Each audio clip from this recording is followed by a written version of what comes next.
Hi everyone, welcome back to my channel. আজ আবার অনেক দিন পর ব্লগ করছি। মাঝখানে অনেক দিনে একটা গ্যাপ দিয়ে দিয়েছিলাম। তো আমি আর আমার সকল ফ্রেন্ডসরা মিলে যাচ্ছি হায়দ্রাবাদ।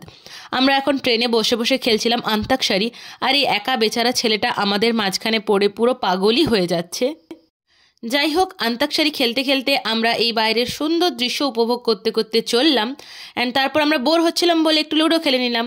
আর সকলেই বাড়ি থেকে বানিয়ে এনেছিল এই খাবারগুলো, যেগুলো আমরা খেলাম। খাবার খেয়েও আমাদের মন ভরলো না, তাই আবার খাওয়া শুরু করে দিলাম রাতের বেলায়। খেয়ে দিয়ে সকলে ঘুমিয়ে পড়েছিলাম। অ্যান্ড সকালে উঠে এই দৃশ্য দেখে সকলের মন ভালো হয়ে গেছিলো।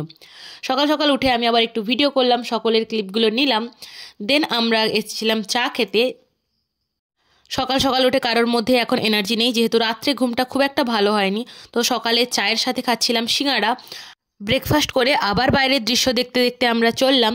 এরপর বিজয়বাড়া জাংশনের কাছে ভিডিওটা করেছিলাম, যেহেতু এই জাংশনটা বেশিরভাগ জনেরই খুব চেনা। তারপর আবার সুন্দর দৃশ্য দেখতে দেখতে আমাদের লাঞ্চ টাইম হয়ে গেল। লাঞ্চটা আমরা ট্রেন থেকেই নিয়েছিলাম। আর চা খেয়ে আজকের ব্লগটা শেষ করলাম। টাটা।